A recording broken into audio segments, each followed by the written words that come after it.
안녕하세요. 오늘도 사연살롱을 찾아주셔서 감사합니다.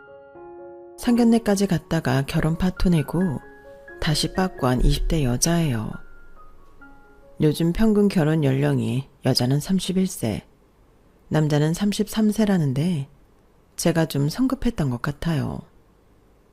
그 전까지는 입에 풀칠하기 바빠서 연애도 못 해보고 모쏠이었기에 남자를 사귀면 다 결혼해야 하는 줄 알았죠.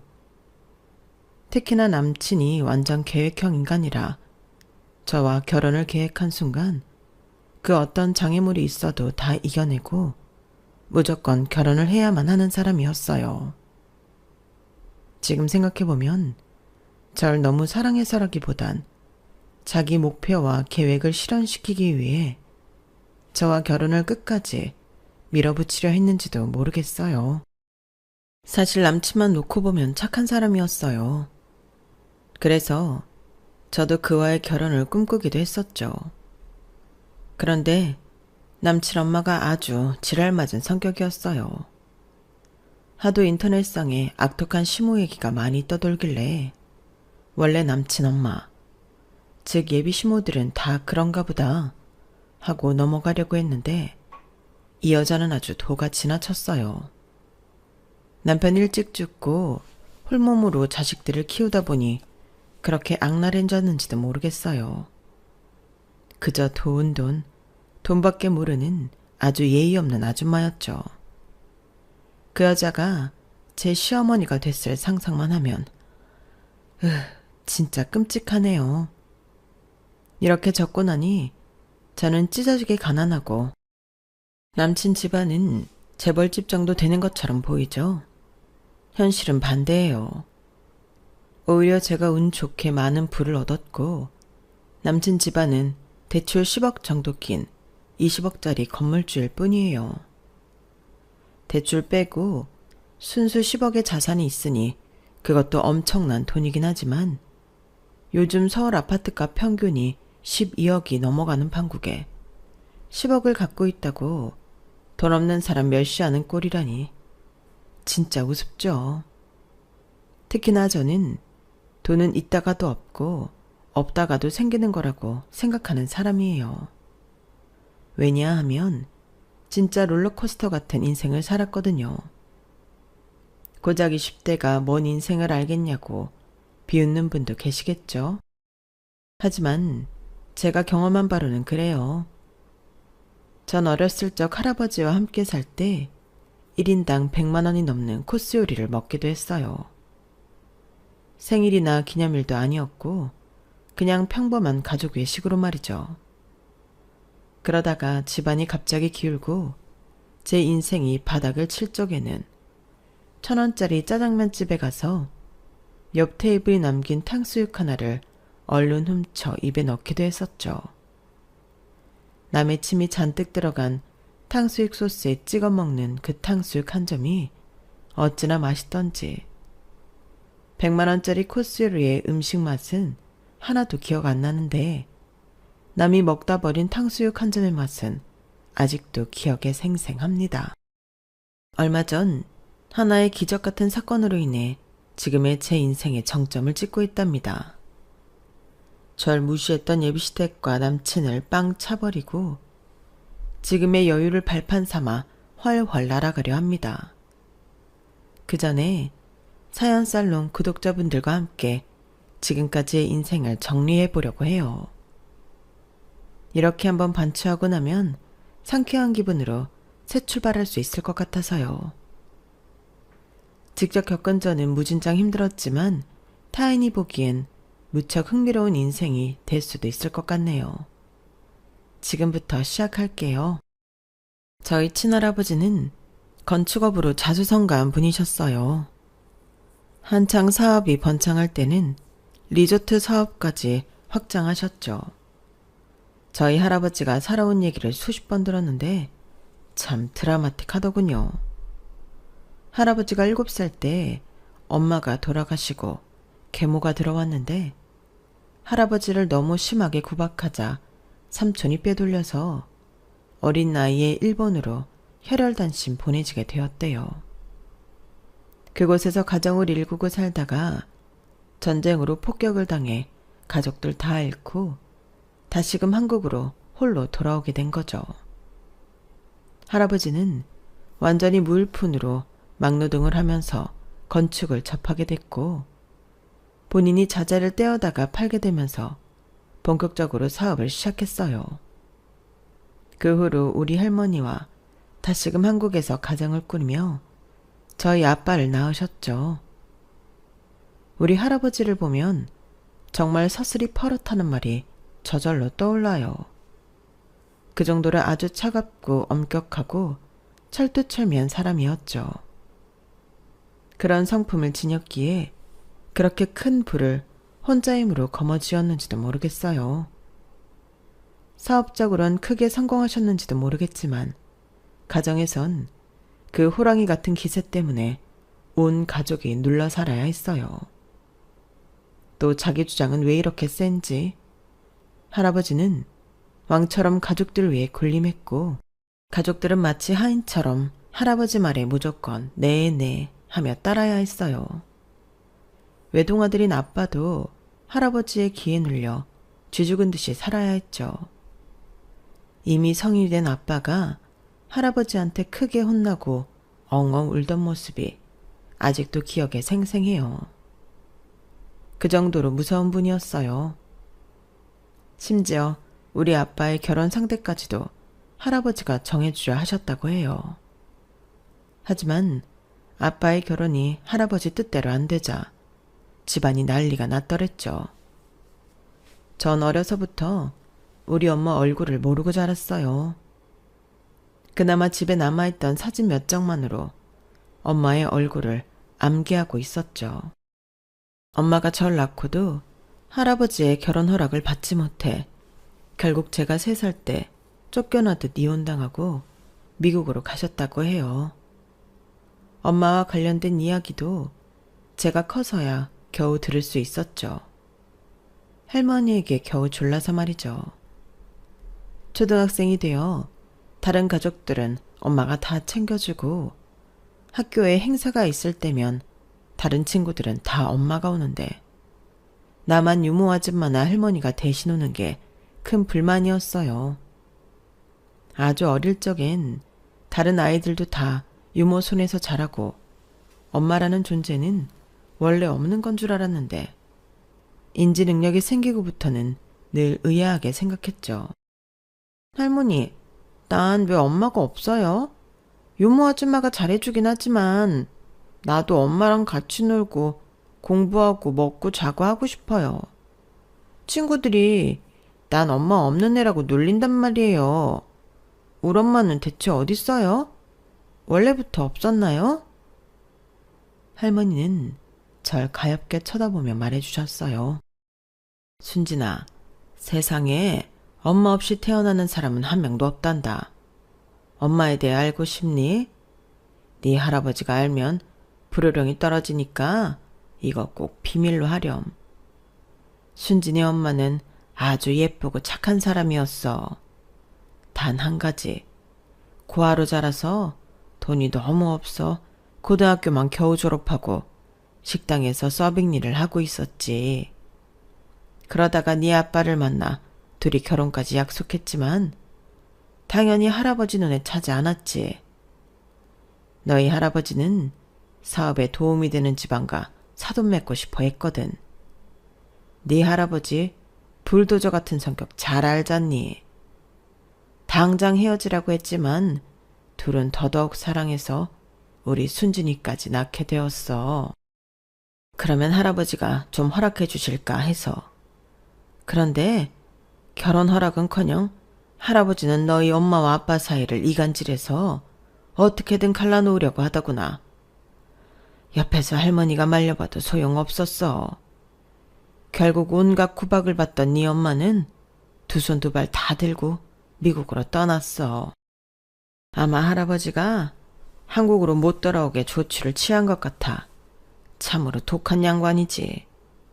네 엄마가 강제로 이혼당하고 널 나한테 맡기며 미국으로 떠나던 날이 아직도 기억나는구나.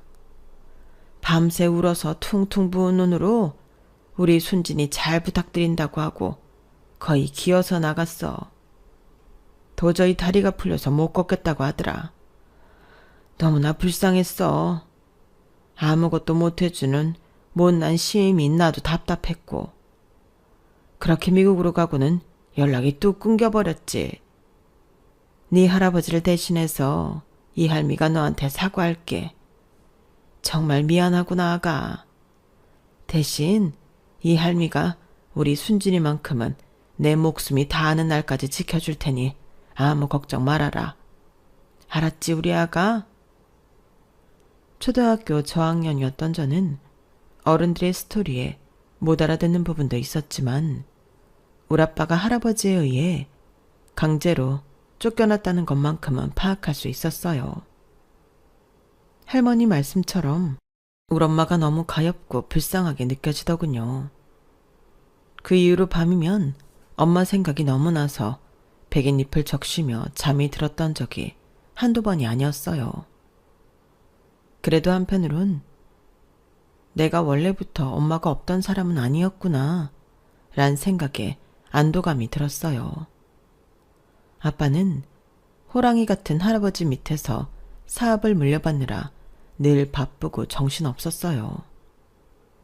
외동딸인 절 보듬어줄 시간도 없었기에 아빠에 대한 원망도 좀 있었죠. 감정적인 부분은 전혀 채워지지 않았지만 승승장구하던 할아버지의 사업 덕분에 경제적 여유는 차고 넘칠 만큼 있었던 것 같아요. 지금 생각해보면 어린 제 방만 한 20평도 넘었던 것 같아요. 다른 사람들도 다들 이렇게 사는 줄 알았죠. 특히 아주 예민한 미식가였던 할아버지 때문에 외식 한번 하려고 하면 식단 선택하기도 참 어려웠어요. 할아버지는 딱 한 입 먹어보고 맛없으면 풀코스 식사 비용에 팁까지 다 지불하고 일어나서 나와버리셨어요. 여긴 영 아니다. 다른 곳으로 가자. 할아버지가 이렇게 말씀하시면 조금 먹다가도 온 가족이며 수행원들까지 다 일어서서 다른 식당으로 향해야 했죠.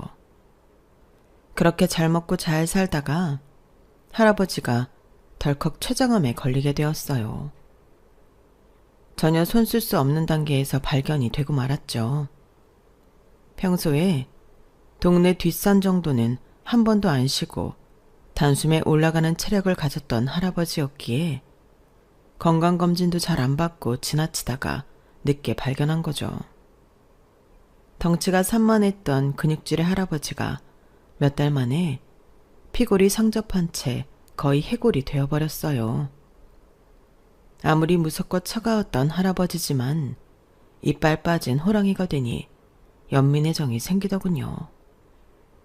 아주 빠르게 아빠에게 사업 승계를 다 해주고는 돌아가시기 한 3일 전쯤 할아버지는 절 따로 부르셨어요.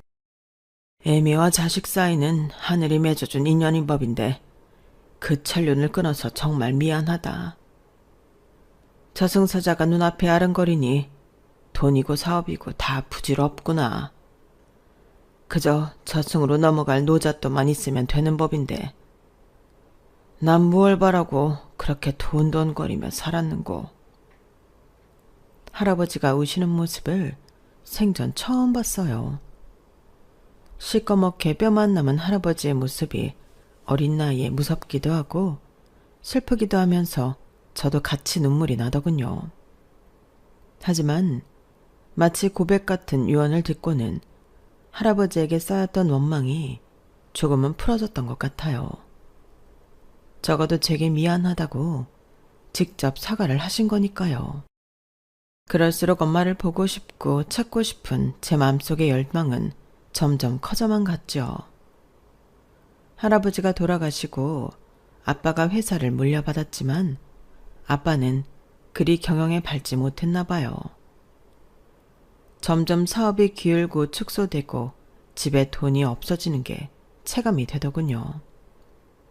나중에 알게 된 사실인데 할아버지 때도 거의 뇌물과 부정행위로 버텨온 허울만 좋은 사업체였다고 해요. 조그마한 회사들 등쳐먹으며 근근히 버텨온 회사였기에 오너인 할아버지가 돌아가시자 몇 년을 못 버티고 망해버렸죠. 부자는 망해도 3대가 먹고 산다던데 그 말은 완전히 틀린 말이더군요. 우리 집안은 정말 폭삭 망해버렸어요. 그 충격으로 소심했던 아빠는 스트레스를 이기지 못하고 쓰러져 돌아가시고 말았죠. 사업이 망한 것보다 아빠가 돌아가셨다는 사실이 제겐 훨씬 더 큰 충격이었어요. 남편도 잃고 집안 사업은 망해버리고 외동아들까지 갑자기 잃게 된 할머니는 망연자실하여 식음을 전폐하시더군요. 그런 할머니가 하루는 절 다급히 찾으셨어요. 순진아, 이리 와보렴. 네 아빠 일기장을 발견했어. 금쪽 같은 내 아들. 너무 불쌍한 내 아들. 늙은 내가 죽어야지. 왜 네가 먼저 가버리니? 아빠의 일기장에는 구구절절 아빠의 심경이 고스란히 적혀있더군요. 엄마에 대한 애타는 마음과 함께 말이죠. 순진 엄마, 정말 미안해. 너무 보고 싶소. 난 사업 체질도 아닌데 아버지 밑에서 무슨 부귀영화를 누리겠다고 꼼짝도 못하고 경영 수업을 받았는지. 내 아이의 엄마인 당신을 쫓아내는 모습을 보고도 내가 가진 걸 잃지 않기 위해 모른 척했던 걸 피눈물 나게 후회하고 있어. 그리고 지금에서야 깨달았어. 바로 당신이 내가 가진 전부라는 것을. 막노동에서 먹고 살더라도 아버지와 인연을 끊고 당신과 순진이를 보호하며 살았어야 했는데 내가 멍청했어. 다 내 탓이야. 사랑하는 내 아내, 지금은 어디에 있는지 당신이 미치도록 그리운 밤이야. 멀리 있지만 당신을 영원히 사랑할 거야. 바로 아빠가 돌아가시기 이틀 전에 쓴 글이었어요. 아빠가 돌아가셨을 때도 미친 듯이 울진 않았는데 아빠의 일기장을 보니 가슴에 맺혀있던 게 터져나오는 것 같은 느낌에 엉엉 울어버렸죠. 불도저 같던 할아버지의 희생양이 된 우리 가족들이 그저 불쌍할 따름이었어요. 거의 무일푼이 돼버린 할머니와 저는 거처를 계속 옮겨 다녀야 했어요. 심지어 차용증도 제대로 없는 빚쟁이들이 할머니와 제가 사는 곳의 문을 수시로 쾅쾅 두드리기 일쑤였거든요. 밤이건 새벽이건 상관없이 들이닥쳤어요. 너무 무서웠죠. 그렇게 2년 정도 공포스러운 생활을 하자 더 이상 빚쟁이들은 오지 않았어요. 저는 드디어 정상적인 학교 생활을 할 수 있었고 할머니는 폐지를 지으며 생활비를 버셨죠. 부잣집 사모님으로 요리 사며 가사 도우미 몇 명, 개인 비서까지 두고 사시던 할머니께서 허리 구부리며 폐지를 주우시는 걸 보니 가슴이 찢어지더군요. 저라도 조금이나마 도움이 돼야겠다 싶어서 떡볶이집 알바를 시작했어요. 그때부터 저의 기나긴 알바 생활이 시작되었네요. 할머니와 저는 당연히 사치부려던 생활을 완전히 접고 180도 다르게 허리띠 졸라매며 생활할 수밖에 없었어요. 절약하며 알뜰하게 사는 습관이 지금까지 몸에 배어버렸네요. 재채기와 가난은 숨길 수 없다더니 그게 맞는 말 같아요. 이사를 몇 번 다니니 빚쟁이들은 더 이상 찾아오지 않았지만 작은 동네에 할머니와 손녀 단둘이 산다는 게 소문이 났는지 웬 거렁뱅이 놈들이 불쑥불쑥 찾아오더군요. 아이고 취한다. 꼬마야, 너 혼자 있니? 할머니 폐지 주우러 가시고 아저씨 물 한 잔만 다오. 술을 많이 마셨더니 목이 엄청나게 마르구나. 아문 좀 빨리 열어봐봐. 누구세요? 지금 우리 아빠랑 같이 있어요. 아빠, 어떤 아저씨가 왔어요. 빨리 좀 나와보세요.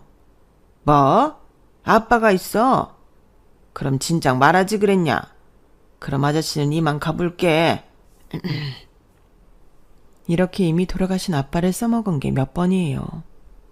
나중에 문 앞에 남자 구두며 남자 물건들을 잔뜩 놓았더니 더 이상 시정 접배들이 찾아오지 않더군요. 여자들만 살아가는 집은 이렇게 애환이 있더라고요. 참 살기 힘든 세상이라고 느껴졌어요. 어렵고 힘든 와중에도 할머니는 절 챙겨주려고 무진장에 쓰셨어요. 제 생일날이면 집 근처 1,000원짜리 짜장면집에 데려가 주셨죠. 맨날 짠지 반찬만 먹다가 짜장면이라니 너무 황홀했죠. 짜장면을 우걱우걱 먹고는 할머니가 화장실을 간 사이에 옆 테이블을 봤는데 사람들이 먹고 남긴 탕수육과 소스가 있더군요. 종업원이 아직 치우기 전이었죠. 눈치를 보면서 얼른 제 입에 몰아 넣었어요. 소스에 탕수육 조각을 듬뿍 담가 먹는데 와, 정말 꿀맛이더군요. 그런데 그 모습을 할머니께서 목격하고 말았어요. 절 붙잡고는 그 자리에서 엉엉 우시더라고요. 아휴, 우리 손녀딸, 할미가 미안하다. 남이 먹다만 음식까지 먹게 만들어서 미안해. 능력 없는 할미를 용서해다오. 할머니께 너무 못난 모습을 보여드린 것 같아서 괜시리 죄송했어요. 지하 단칸방에서 할머니와 생활했는데 그날은 마치 아기 코알라처럼 할머니를 꼭 껴안고 잤던 것 같네요. 아직도 할머니 품이 너무 그리워요. 왜냐면 그날 밤이 할머니와 함께한 마지막 밤이었거든요. 여느 때처럼 학교를 마치고 바로 떡볶이집 알바를 하던 중이었어요. 떡볶이집 사장님께서 황급히 저를 부르시더군요. 지금 경찰서에서 연락 왔어, 순진아. 너희 할머니가 뺑소니 차량에 치여 돌아가셨대. 얼른 가봐. 경찰차를 타고 병원으로 가서 할머니의 얼굴을 봤는데 목만 여러 군데 들었지 멀쩡해 보였어요. 그냥 낮잠 자는 걸로 보였죠. 의사 선생님, 우리 할머니 그냥 주무시는 건데 왜 돌아가셨다는 거예요? 저한텐 가족이라곤 할머니 혼자예요. 할머니 돌아가시면 저 혼자 살아야 한다고요. 안 돼요, 의사 선생님. 우리 할머니 좀 다시 살려주세요. 제발요. 할머니는 과속 뺑소니 차량에 치여 붕 떴다가 떨어지면서 머릿속 출혈이 심하게 나 그 자리에서 돌아가시고 말았다더군요.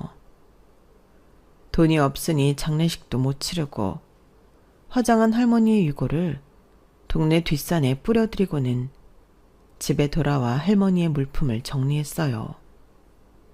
그러다가 예전 아빠의 일기장 뒤에 할머니께서 마치 유언장처럼 끄적여 놓으신 글을 발견했죠. 순진아, 만일 할매한테 무슨 일이 생기거든 장롱 밑에 통장 있으니 그걸로 며칠이라도 생활하거라. 그게 할미의 전 재산이다. 장롱 밑을 봤더니 할머니의 통장이 있더군요. 전 재산이라는 그 금액은 고작 33만 원이었죠. 좋기 330억은 넘었던 할머니의 재산이 어떻게 순식간에 33만으로 전락한 건지 인생 무상을 느꼈어요. 돈은 있다가도 없고 없다가도 있는 거라는 생각이 들더군요. 할머니의 물품을 정리한 뒤 완전히 현실로 돌아와야 했어요. 이젠 진짜 혼자가 되었기에 정신 똑바로 차려야겠다고 다짐했죠. 어찌저찌 고등학교를 졸업하고는 대학교는 당연히 포기하고 본격적으로 돈을 벌기 시작했어요. 그래봤자 능력 없는 제가 돈을 벌려면 알바 개수를 늘리는 수밖에 없었죠. 일단 목표는 지하방에서 탈출하는 거였어요. 제가 아토피가 엄청나게 심한데 습하고 벌레와 쥐가 우글거리는 지하에 살다 보니 피부가 다 뒤집어지고 진물이 나기 일쑤였거든요. 그리고 더 이상 월세가 아닌 최대한 전셋집으로 가자는 목표 하에 알바를 세네 개 했죠. 시간이 겹치지 않는 알바를 찾다가 문득 한 건물에 1층 3개의 상점에서 운 좋게 3개의 알바를 찾을 수 있었어요. 초밥집, 한식당, 편의점 이렇게 3개의 알바를 시간 겹치지 않게 한꺼번에 구할 수 있었죠. 바로 옆 가게이니 동선도 편하고 좋았어요. 게다가 그곳이 4층 건물이었는데 맨 옥탑방에 보증금 1,000에 55만 원짜리 반전세가 나왔다기에 약간의 대출까지 받아 반전세 보증금을 마련할 수 있었죠. 4층짜리 한 건물에서 모든 걸 해결할 수 있었기에 운이 좋다고 생각했어요. 그런데 그러한 생각도 잠시. 그 건물의 주인 아주머니 성격이 아주 지랄맞더군요. 어이, 남의 집이라고 함부로 쓰면 안 돼. 절대 못도 박으면 안 되고. 알았지?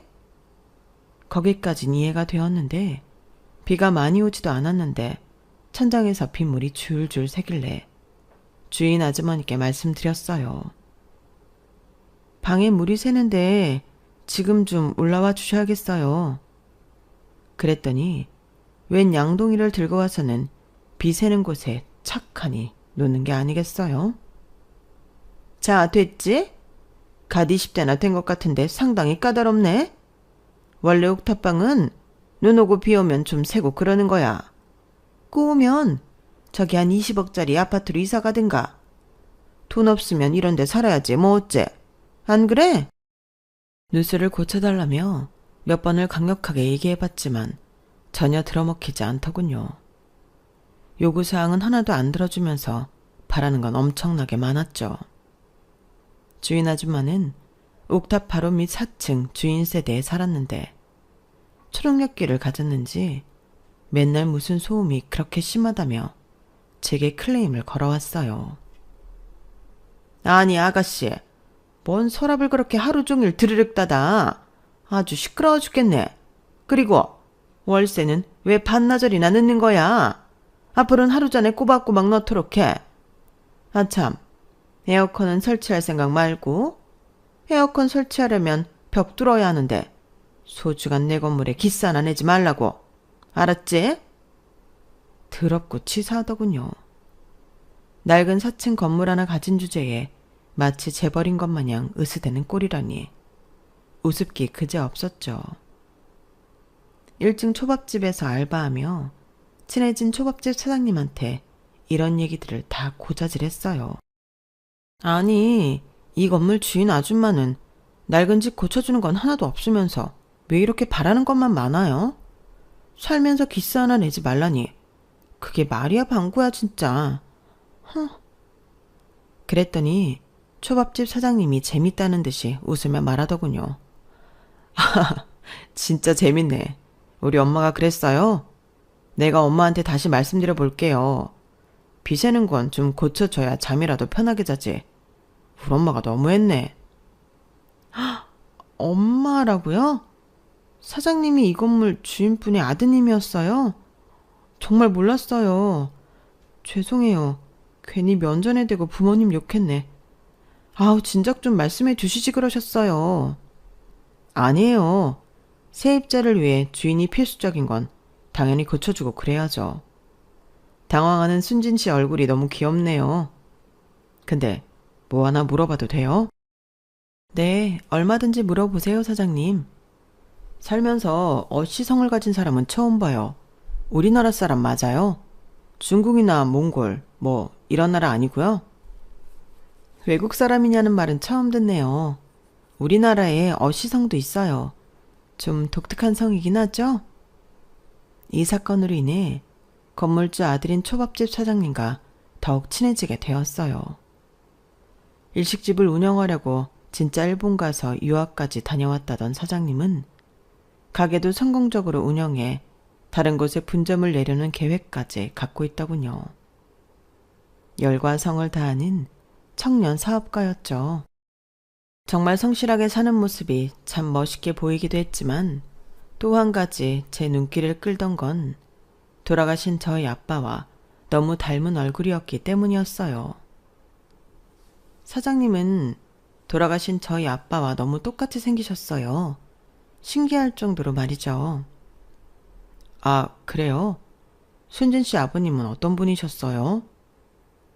이렇게 시작한 우리 대화는 끊이질 않았어요. 그때가 마감 시간이었기에 사장님은 가게 문을 닫고 저와 한 테이블에 앉아 개인적인 이야기를 이어갔죠. 누군가와 이토록 진솔한 대화를 길게 나눠본 건 아마 살면서 처음이었던 것 같아요. 초밥집 사장님이라곤 하지만 30살 먹은 미혼 남자였고 저도 20대 여자였기에 서로 남녀로서 끌리는 건 당연한 수순이었던 것 같네요. 초밥집 사장님인 배종수, 이 남자의 아버지도 우리 아버지와 비슷한 시기에 돌아가셨더군요. 아버지가 돌아가시면서 그래도 이 건물을 유산으로 남겨주셔서 우리 가족이 먹고 살 수 있었어요. 그런데 우리 엄마 씀씀이가 워낙 해퍼서 건물 월세만으로는 생활비가 부족하셨나 봐요. 자꾸 이 건물을 저당 잡혀서 돈을 빌리고 하더라고요. 그렇게 받은 대출만 지금 한 10억은 되는 것 같아요. 대출 이자 갚는 것도 힘겹네요. 그러니 내가 열심히 일할 수밖에 없어요. 아무리 말씀드려도 우리 엄마 고집은 황소고집이라 그 씀씀이를 줄일 수는 없더라고요. 배종수 이 남자의 인생 이야기를 듣고는 저도 제가 겪어온 이야기를 모두 털어놓았어요. 서로의 과거에 대해 모조리 알게 된 우리는 더욱 친밀해졌고 누가 고백할 것도 없이 함께 일하며 자연스레 커플이 되었죠. 이제 우리 연인인데 아직도 자꾸 사장님 그럴 거야? 너무 귀여운 거 아니에요, 사장님? 알겠어요. 그럼 오빠라고 부를게요. 그럼 됐죠? 싫어. 자기라고 불러줘. 내 계획상 우린 아마 머지않아 결혼하게 될 테니깐. 에? 저와의 결혼 계획을 벌써 짰다고요? 저 아직 20대 중반도 안 됐어요. 모쏠이었던 제가 연애를 하는 것도 아직 어색한데? 결혼이라뇨. 난 한번 계획한 건 꼭 이루는 사람이야. 두고 봐. 순진이는 머지않아 내 신부가 될 테니깐. 남자친구가 이렇게 저를 향해 적극적으로 사랑을 표현해주고 결혼 얘기까지 꺼내는 게 싫지만은 않았어요. 내 곁에 있던 모든 가족이 떠나가고 평생 혼자 살아야 할 것만 같았는데 사랑 넘치는 남친을 보며 나도 가정을 꾸릴 수 있다는 희망도 생겼죠. 물론 아직 남친의 엄마, 즉 제가 사는 옥탑방 건물 주인 아주머니한테는 우리 사이를 말하지 않았어요. 나름 비밀 데이트를 이어갔죠. 하지만 어느 날 저녁 둘이 손잡고 맛집 데이트를 즐기고 담벼락에서 뽀뽀하다가 딱 걸리고 말았어요. 야, 배종수, 너 종수 맞지? 야, 아들아, 너 어두컴컴한 데서 뭐하고 있는 거냐? 더워 죽겠는데 누구랑 껴안고 뽀뽀하고 지랄이야. 가만히 있어보자. 아니 너 옥탑방 사는 그 기집년 아냐? 네가 왜 우리 아들하고 붙어먹는 거야? 돈 없어서 알바 몇 개씩 돌려하는 니까짓 게 왜 귀한 내 아들이랑 뽀뽀하고 있는 거냐고. 저와 남친은 남친 엄마에게 우리가 뽀뽀하는 장면을 들켰다는 점에도 놀랐고 남친 엄마의 모욕적인 발언에도 깜짝 놀랐어요. 아, 엄마. 아, 깜짝이야. 일단 들어가서 얘기해요. 자, 진정하고 집에 들어갑시다. 자기야, 내일 초밥집에서 봅시다. 우리 먼저 들어갈게. 뭐? 자기야?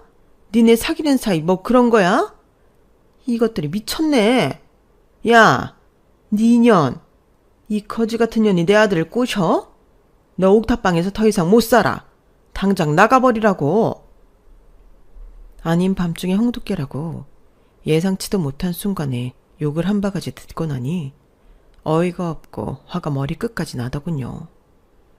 남친도 당황해서 벌개진 제 얼굴을 확인하고는 큰 싸움이라도 날까 싶어 얼른 본인 엄마를 거의 끌고 가다시피 집으로 데려가더라고요. 남친 엄마 뒤통수에 대고 쌍욕을 하고 싶었지만 진짜로 옥탑방에서 쫓겨날까봐 일단 꾹 참고 제 방으로 올라갔죠. 남친은 본인 가족과 함께 집으로 들어갔는데 저는 제 억울함을 공유할 가족이 없다는 게 너무 서러웠어요. 마구 눈물이 터져 나오더라고요.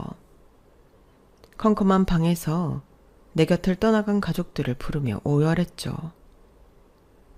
할아버지, 할머니, 아빠, 다 왜 이렇게 빨리 돌아가신 거예요? 나 혼자 두고 하늘나라로 그리도 빨리 가버린 거냐고요. 엄마, 대체 어디 있는 거예요? 보고 싶어요, 엄마. 아무리 목 놓아 불러봐도 세상에 전 혼자였죠. 이렇게 아침이 밝고 1층 편의점에 첫 번째 알바를 하러 갔는데 사장님이 난처한 표정을 지으시더군요. 순진 씨, 미안해요. 여기 건물 주인분이 순진 씨 해고하고 다른 알바 뽑으라네. 안 그럼 다음번에 재계약 안 해준다고. 순진 씨, 그동안 열심히 일해줬는데 정말 미안해요. 네? 사장님, 세상에 그런 게 어딨어요.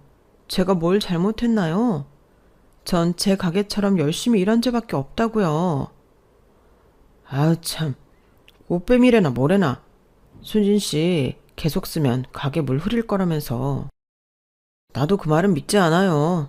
하지만 이 건물에서 쫓겨나면 또 다른 곳 가서 인테리어 비용 들어야 하니 이제 그만 나가줘요. 너무 억울했지만 일단 두 번째 타임으로 일하던 한식집으로 갔어요. 그런데 그 가게에도 남친 엄마가 똑같이 조치해 놨더군요. 그곳에서도 잘리고 허탈하게 남친이 운영하는 초밥집을 갔죠. 남친이 거의 울듯한 표정으로 이야기했어요. 내가 다른 곳 알바 자리 구해놨어. 당분간은 거기서 일해야 할 것 같아. 정말 미안해, 자기야. 내가 왜 일하는 곳에서 다 잘려야 해? 대체 내가 뭘 잘못했길래? 자기 엄마는 내가 돈 없고 가족 없는 여자애라서 만만하게 보는 거야? 돈 없으면 사람 취급도 못 받는 거냐고. 너무 화가 났지만 내가 할 수 있는 게 없으므로 일단 옥탑방으로 올라갔어요. 남친이 잡아준 알바자리라도 가려고 짐을 챙기러 집으로 갔는데 갑자기 이삿짐 센터 사람들이 마구 들이밀고 들어오는 게 아니겠어요? 아가씨, 아직 짐 안 빼면 어떡해요? 지금 새로운 세입자 짐 드려야 하니 얼른 빼줘요. 아직 계약 기간 남았는데 무슨 소리예요? 뒤에서 남친 엄마가 뱁새 눈을 하며 노려보더군요. 야, 너 당장 집 나가. 내가 보증금 네 계좌로 쓸 테니 이거 먹고 떨어져. 너 같은 걸 우리 건물 애들이 내가 병신이다. 뭐요? 아줌마, 말 다 했어요? 이거 불법이야. 나 계약기간 끝날 때까지 못 나가. 당장 경찰에 신고할 거야. 경찰까지 오고 난리가 났지만 놀란 남친이 뛰쳐 올라와서는 제게 빌듯이 얘기했어요. 자기야, 우리 엄마 보통 성격 아닌 거 알잖아. 그냥 다른 곳에 가서 사는 게 자기도 편할 것 같아. 내가 자기 살 곳도 당장 알아봐도 올게. 정말 미안해. 지금 짐 빼고 나중에 다시 얘기하자. 너무 억울하고 분통했지만 남친 엄마가 무지막지한 여자인 건 분명했기에 해코지 할까봐 이 집에서 다리 뻗고 자지 못할 것 같았어요. 남친과 헤어질 결심하고 완전히 이곳을 떠나자고 생각했죠. 고시원에 보금자리를 트고 맥도날드에 알바자리를 얻어 일하게 됐어요. 남친에게도 헤어지자고 얘기하고 더 이상 찾아오지 말라 했죠. 완전히 처음부터 다시 시작하고 싶었어요. 그런데 남친은 정말 끈질기게 재회를 주장하더군요. 완전히 스토커가 따로 없었어요. 당신 엄마가 나한테 하는 거 못 봤어? 우리가 계속 사귀게 되면 난 당신 엄마한테 아작날 거야. 나랑 헤어지는 게 날 살리는 길이야. 제발 이제 그만 찾아와. 난 자기랑 결혼하는 게 인생 목표인 사람이야. 다른 거 다 필요 없어. 나랑 다시 안 만나주면 난 진짜 어떻게 될지 몰라. 사람 피말려 죽는 꼴 보고 싶어서 그래? 매일 꽂히며 선물을 들고 오던 남친이 말라가는 게 눈에 보였어요. 급기야 키 180cm인 남친이 50kg대로 떨어졌을 땐 걱정까지 되더군요. 피골이 성급한 남친이 어느 날은 기쁜 표정으로 제게 말했어요. 야호, 자기야, 우리 엄마가 두 손 두 발 다 들었어. 자기랑 결혼해도 된대. 그동안 단식투쟁 하던 게 먹혔나 봐. 그 이야기를 들은 전 기쁘지도 슬프지도 않았어요. 다만 남친의 마음이 진심이긴 한가 보다. 나와 결혼하기 위해 이렇게까지 노력한 남친이 가상하기도 하고 불쌍하게 여겨지기도 했어요. 측은지심이 발동하여 그의 프로포즈에 예스라고 대답했죠. 전 맥도날드에서 알바하며 밤에는 안정적인 취업 자리를 알아보고 있었어요. 아주 조그만 소기업이라도 들어가서 경력을 쌓고 싶었죠. 취업의 꿈을 안고 오전에 열심히 일하고 있는데 어떤 중년 여성과 백인 남자가 들어왔어요. 그런데 그 중년 여성이 제 가슴에 달린 이름표를 보더니 갑자기 눈이 동그래지면서 백인 남자와 다급하게 얘기를 나누더군요. 전 속으로 생각했죠. 혹시 나한테 영어로 뭐 물어보는 거 아니야? 나 영어 못하는데? 근데 그 중년 여성이 절 붙잡고 눈물을 흘리며 말했어요. 저 아가씨 이름이 어순진이에요. 할아버지 건축업 하시고 할머니와 아빠와 같이 살았었죠. 순진이 맞지? 얼굴도 나랑 똑같이 생겼구나. 어렸을 적 얼굴이 그대로 있네. 내 딸 순진아, 엄마야. 혹시 엄마 알아보겠니? 엄마요? 전 얼른 제 지갑을 갖고 나와 지갑 속에 항상 갖고 다니던 엄마의 낡은 사진을 꺼냈어요. 젊었을 적 엄마의 모습과 별반 다르지 않은 모습을 보니 진짜 내 엄마가 맞더군요. 엄마, 진짜 우리 엄마 맞아요? 미국 갔다던데? 이제 한국으로 돌아온 거예요? 엄마! 전 엄마와 부둥켜 안고 한참을 울었어요. 다른 알바생한테 일을 맡기고는 맥도날드 의자에 앉아 엄마와 미국인 새 아버지와 함께 몇 시간을 이야기 나누었죠. 엄마는 우리 할아버지에 의해 미국으로 완전히 쫓겨나서 영어도 잘 못했기에 너무 힘들게 살았다고 해요. 식당 웨이트리스로 일하면서 미국인 새아버지를 만나 결혼을 하고 아기까지 낳았지만 아기가 급성 백혈병에 걸려 몇 달 만에 죽고 말았다고 하네요. 왜 우리 엄마한테 이런 비극이 생겨났는지 하늘이 원망스러웠어요. 순진아, 이제 엄마 완전히 한국으로 왔어. 새아버지도 그토록 스트레스 받던 미국 사업 접고 전 재산 들고 한국에 와서 부동산 투자하면서 편하게 살고 있어. 여기 맥도날드 건물을 비롯해서 근처 빌딩 세 채가 다 엄마 명의로 되어 있어. 감락역 근처 빌딩 두 채는 새아버지 명의로 되어 있고 말이야. 엄마 명의로 된 거 다 네 앞으로 돌려줄게. 우리 부부는 어린 아들 병으로 떠나보내고 이제 엄마한테 자식은 너뿐이잖니. 내 새끼, 그동안 얼마나 힘들게 살았니? 내가 우리 딸 돌보지 못한 죄책감에 편히 잔 날이 단 하루도 없었어. 이제 그 죄책감을 좀 떨칠 수 있게 됐구나.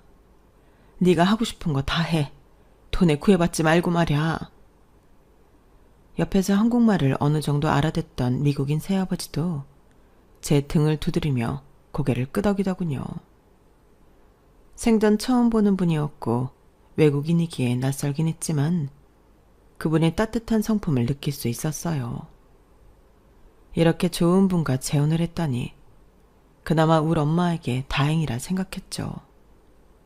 엄마는 그날 오후부터 바로 변호사를 고용해 제게 증여하는 작업을 시작하시더군요. 생활비로 쓰라며 계좌로 일단 현금 1억을 보내주셨는데 너무 순식간에 파바박 일어난 일이라 그 변화를 감당할 수 없었어요. 엄마의 넓은 집에서 함께 지내자는 제안도 일단 사양하고 고시원에 여전히 살고 있었어요. 남친은 저와의 결혼 준비로 매우 들떠 있었기에 정식 상견례 전에 일단 울 엄마를 찾게 되었다는 소식을 전했어요. 다만 울 엄마가 미국에서 사업하던 새아버지로 인해 엄청난 재력을 갖게 됐다는 점, 저에게 높은 빌딩 2채를 바로 증여해 주셨다는 점 등은 말하지 않았어요. 나중에 결혼 후에 천천히 이야기해도 된다고 생각했죠. 와, 그럼 나 장모님 생긴 거야? 자기야, 진심으로 축하해. 우리가 이번 주에 상견례 하는 걸 하늘이 알고 엄마를 딱 보내주셨네. 역시 우린 천생연분이야. 상견례 장소는 한 호텔의 레스토랑으로 정했어요. 그런데 바로 남친 엄마로부터 전화가 오더군요. 야, 너 니네 엄마 만났다며? 뭐 지금껏 딸려나나 제대로 부양하지도 않은 거 보면 그 엄마도 참 돈 없긴 마찬가지인가 보네. 아휴, 한숨만 절로 나는구나. 우리 귀한 아들이 너 아니면 죽겠다고 단식투쟁하는 바람에 억지로 결혼시키는 거니까 쓸데없는 비용은 최소화하자. 뭐 볼 것도 없는 사돈인데 호텔은 과하지. 그냥 우리 집 앞 순댓국집 알지? 거기서 대충 만나고 끝내자고. 알았냐? 끊어라. 일방적인 남친 엄마의 전화에 당황하기 그지 없었죠. 남친의 프로포즈에 예스라고 답했던 걸 모르고 싶은 마음이 굴뚝 같았으나 아직 20대 초반인 전 남자랑 사귀면 반드시 결혼해야 하는 건 줄 알았던 것 같아요. 남자 경험 전혀 없던 모쏠이었기 때문에 앞뒤가 꽉꽉 막혔나 봐요. 그저 남친과 결혼 후엔 시모와 연락 끊고 살아야지 라는 어이없는 생각만 했었죠. 엄마에게 상견례 장소와 시간을 알려드렸어요. 순댓국집이라는 말에 엄마도 좀 당혹스러워 하셨지만 저의 모든 걸 다 지원해 주시고 싶은 마음에 무조건 다 오케이 하시더군요. 상견례 당일 남친과 저 그리고 남친 엄마가 먼저 도착했어요. 남친 엄마는 배가 고팠는지 순댓국을 먼저 시켜서 우걱우걱 먹더군요. 진짜 예의를 밥 말아먹은 여자였죠. 사돈이 오기도 전에 먼저 개걸스럽게 먹는 꼴이라니. 전 창문 쪽을 보며 엄마를 기다리고 있었어요. 저 멀리서 먼지 한 톨 없는 반지르르한 까만 차가 스르륵 오더군요. 차에 관심 없는 제가 봐도 참 멋진 차였어요. 그 럭셔리한 슈퍼카에서 엄마와 새아버지가 내리셨죠. 너무 반가운 마음에 순댓국집 안에서 우리 엄마다 라고 외쳤죠. 차에 관심이 많은 남친이 화들짝 놀라며 말하더군요. 자기야, 저거 장모님 차 맞아? 저거 한 대에 7억이 넘는 차인데? 장모님, 아니 장인어른 뭐 하시는 분이길래 저런 슈퍼카를 모시는 거야? 차 한 대에 7억씩이나가? 그렇게 비싼 차인 줄 몰랐네. 우리 새아버지가 미국에서 크게 사업하시다가 다 정리하고 들어오셔서 지금은 빌딩 총 5채 매입해서 월세 받으며 지내시지. 그중 엄마 명의로 된 거 3채 중 2채는 나한테 얼마 전에 증여해 주셨어. 나 맥도날드 알바하던 그 빌딩 알지? 그 빌딩 이제 내 거야. 뭐 엄마 아버지는 나머지 빌딩에서만 월세가 5, 6억씩 나온다고. 그거면 생활비 충분하다고 말이야. 나머지는 다 나 가지라고 하시대. 남친보다 남친 엄마의 눈알이 아주 밖으로 튀어나올 것 마냥 커지더군요. 뭐라고? 며느리야, 그걸 왜 인제서야 말하니? 친정엄마가 네 명의로 빌딩 2채를 해주셨다고? 아이고야, 어쩌면 좋니? 이거 복이 터졌구나. 우리 아들 땡 잡았네. 땡 잡았어. 가만히 있어봐라. 내 얼른 나가서 사돈을 순댓국집으로 모셔와야지. 남친 엄마는 신발도 신지 않고 맨발로 울 엄마와 새아버지를 향해 뛰쳐나가더군요. 아우, 사돈어른 너무 반갑습니다. 제가 앞으로 우리 귀한 순진이 시엠이 될 사람입니다. 너무 예쁜 순진이를 저희 집으로 보내주셔서 감사합니다. 언제는 꽃뱀이니 하며 날 무시하고 조롱하던 남친 엄마가 예쁜 순진이니 뭐니 하는 걸 보니 구역질이 날 정도로 역겨웠어요. 한마디로 현타가 세게 온 거죠. 그 순간 이건 아니다 싶더군요.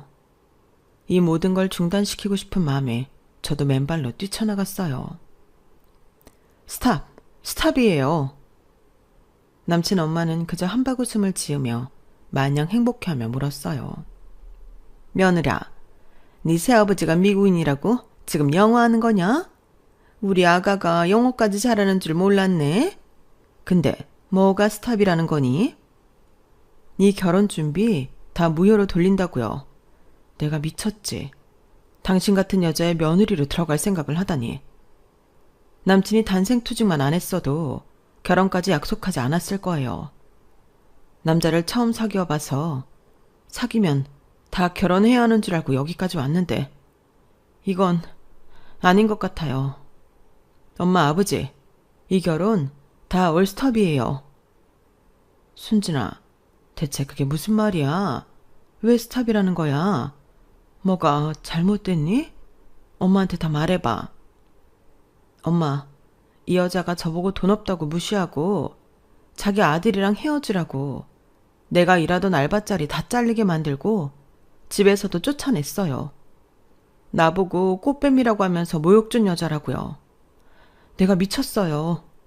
이 결혼 무효예요. 뭐? 우리 귀한 딸한테 그런 망발을 짓거렸단 말이야? 당장 집으로 돌아가자. 이 시간부로 우리 딸한테 경호원 붙일 거니까 절대 접근할 생각 말아요. 당신 아들도 마찬가지예요.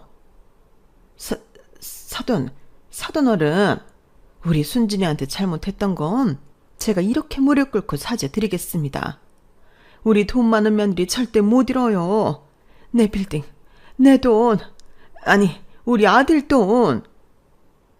그게 왜 당신 돈이고 당신 빌딩이에요? 진짜 파렴치한 사람이네. 얼른 가요, 엄마, 아버지. 남친이 뒤늦게 쫓아와 날 붙잡았지만 그 모자의 꼴을 더 이상 보고 싶지 않았어요. 얼른 뿌리치고 새아버지의 차를 타고 요요히 떠났죠. 그렇게 저희 결혼은 눈앞에서 파토나고 말았답니다. 살면서 가장 잘한 행동인 것 같아요. 납작 엎드려 구애하는 남친에게 질질 끌려 진짜 결혼해서 혼인신고까지 했다고 생각하면 너무 끔찍하네요. 저는 지금 미국으로 대학에 갈 준비를 하고 있어요. 아마 대학에 합격하면 엄마, 새아버지와 함께 다시 미국으로 건너가 지낼 것 같아요. 오래전에 손 놓은 영어 공부지만 원어민 교사가 되어주는 새아버지의 트레이닝 덕분에 하루가 다르게 실력이 늘고 있네요. 엄마와 새아버지에게 그저 감사할 따름입니다. 그리고 세상과 내 운명에 감사해요. 꼭 돈 많은 엄마여서가 아니라 날 조건 없이 사랑해주는 엄마가 다시 내 곁으로 돌아와줘서 날 찾아줘서 그 운명의 끈에 그저 고맙네요. 역시 세상에서 엄마가 최고인 것 같아요. 여러분도 오늘 엄마한테, 부모님한테 사랑한다는 말 한 번쯤 해보셔도 좋을 것 같아요. 엄마라는 존재가 당연히 옆에 있는 게 아니라는 걸 저는 너무 잘 알기에 더없이 소중하네요. 엄마, 사랑해요. 여러분, 사연 댓글에 응원과 현명한 조언 부탁드려요. 좋아요와 구독은 저에게 큰 힘이 됩니다. 오늘도 좋은 일 가득하세요.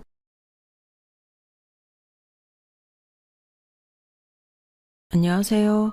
오늘도 사연 살롱을 찾아주셔서 감사합니다. 저는 지방의 한 작은 마을에 있는 60대 중반의 여성이에요. 저는 작년에 이 나이에 인생 공부를 다시 하는 경험을 했어요. 원래 저랑 남편이 서울에서 살다가 이곳에 왔는데요. 여기서 지역 이기주의의 끝판왕을 만났거든요. 지역 이기주의라고는 했지만 그 사람들 빼면 다 좋은 분들이라 그냥 못돼 먹은 인간들이라는 말이 맞겠네요. 특히 부녀 회장이라는 여자가요. 어디를 가나 이상한 사람은 꼭 있다고 하잖아요. 그게 이런 인심 좋을 것 같은 동네도 마찬가지더라고요. 그러니 저처럼 귀농을 한다거나 귀촌을 계획하고 계시는 분들이 있다면 오늘 제 이야기를 잘 들어주시면 좋을 것 같아요. 저와 남편은 둘 다 교사였어요. 남편은 중학교 교사였고 저는 초등학교 교사였는데 같은 재단에 있는 학교라서 담 하나를 사이에 두고 있었죠. 학교 자체가 달라서 평소에는 만난 적이 없었는데 남편 동료 교사가 저희 사이에 다리가 되어 주었어요. 저와도 친분이 있던 영어 선생님이었는데 저와 남편이 잘 맞을 것 같다고 해서 저희 부모님, 남편 부모님께 연락을 했고 그렇게 정식으로 선을 봤네요. 두 사람 다 학교 선생이라 함께 대화할 주제도 많았고 남편이 자상한 사람이라 좋았어요. 결혼해서 저희는 딸을 하나 두었고 정말 남부럽지 않은 하루하루를 보냈어요. 딸이 매일 자라는 모습이 저희 부부의 기쁨이고 행복이었어요. 정말 할 수 있는 모든 것을 해주리라 매일 다짐하고 그렇게 하려고 노력했네요. 딸아이도 우리가 자기를 얼마나 사랑하는지 잘 아는 것처럼 잘 웃는 아이였어요. 누가 봐도 티 없이 웃고 어른들 눈치 살피지 않는 모습에 아이가 참 맑고 예쁘다는 말을 많이 들었네요. 딸은 유치원도 잘 다녔고 초등학교에 들어가서도 친구들도 많이 사귀고 잘 지냈어요. 그러던 딸에게 이상을 발견한 건 3학년 때였어요. 아이가 열이 나고 발진이 있어서 감기인 줄 알고 약을 먹이고 재웠는데도 안 낫더라고요. 병원에 다녀와서는 좀 괜찮아지는 것 같았어요. 근데 그 뒤로 이상하게 피곤해하고 조금만 걸어도 숨이 차다고 하더라고요. 저와 남편은 덜컥 겁이 나서 아이를 데리고 대학병원에 갔더니 의사가 심각한 표정으로 검사를 좀 해봐야겠다고 하더군요. 혈액 검사며 이런저런 검사를 하더니 심장에 문제가 생겼다는 거였어요. 너무 기가 막혔어요. 아니, 지금까지 별 문제 없이 잘 살았는데 무슨 심장 문제라는 거예요? 가와사키병이에요. 급성 혈관염인데 그것 때문에 심장 기능에 이상이 생겼어요. 저희 부부는 너무 충격을 받아서 둘 다 말문이 막혀버렸어요. 그리고 각자 자신을 얼마나 질책했는지 몰라요. 애가 그렇게 아프면 처음부터 큰 병원을 갔어야 했는데 그냥 감기나 가벼운 홍역인 줄만 알고 약국하고 동네 병원만 가서 병을 키웠어. 내가 무슨 엄마야. 엄마라는 사람이 너무 한심하다. 그러지 마, 여보. 나도 마찬가지지. 내가 그냥 감기 같다고 했잖아. 그래서 우리가 다른 생각 못한 거야. 진짜 원인은 나한테 있어서. 미안하다, 우리 딸. 아빠가 어리석어서. 그러다가 저희 두 사람은 부둥켜 안고 펑펑 울었어요. 어린 딸이 가여워서 견딜 수가 없었네요. 불쌍한 우리 딸아이를 위해서라도 저희는 정신을 차려야만 했어요. 남편은 저를 다독이며 말했어요. 우리 미연이 다시 건강해질 수 있어. 그러니까 우리가 힘내자. 당신이랑 내가 의연해야 애도 담담하게 극복하지. 알았지? 응, 알고는 있는데 자꾸 눈물이 나와서. 알았어. 당신 말이 맞아. 이제 그만 울고 앞으로를 생각해야지. 우리 잘해보자, 여보. 아이는 우선 심장 수술을 받아야 했어요. 조그마한 아이한테는 너무나 큰 수술이었죠. 딸이 수술실에 들어가 있는 동안 제발 아무 문제 없이 무사히 수술이 끝나게 해달라고 빌고 또 빌었어요. 다행히 수술은 잘 되었고 여러 약물 치료를 병행하며 당분간 병원에 입원했어요. 그러느라 학교는 당연히 휴학계를 냈고요. 퇴원 후에도 한동안은 운동도 제한해야 하고 일상생활을 회복하는 데에 시간이 필요해서 저 역시 휴직계를 내고 아이 옆에 붙어서 내내 병간호를 했어요. 아이는 친구들처럼 학교에도 가고 뛰어놀고 싶어 했지만 그러려면 좀 더 시간이 필요했어요. 미연아, 조금만 참고 운동시간 점차 늘리고 숨 안 차게 되면 친구들하고 놀 수 있어. 학교도 다시 가고. 그러니까 병원 잘 다녀야 돼. 알았지? 병원 너무 싫은데. 병원만 가면 죽을 것 같단 말이야. 입원한 사람들 보면 나처럼 다 아픈 것 같고. 다 싫어. 그 사람들도 다 미연이처럼 나으려고 하고 있는 거야. 의사 선생님이 치료해 주는 거잖아. 미연이도 그래서 점점 나아지고 있는 거고. 지금까지 잘했잖아. 미연이 끝까지 잘 다닐 수 있어. 엄마가 있잖아. 엄마 옆에 있는데 뭐가 무서워? 그럼 엄마가 나 안 죽게 지켜줄 거야? 딸아이가 순진한 눈망울로 그렇게 말하는데 어찌나 가슴이 아프던지. 금방이라도 눈물이 터질 것 같았지만 저는 꾹꾹 참으며 말했어요. 그럼 우리 딸이 죽기는 왜 죽어? 그런 일 없으니까 무서워하지 마. 이제 건강해질 일만 남았어. 그날 밤 저는 남편을 붙잡고 펑펑 울었어요.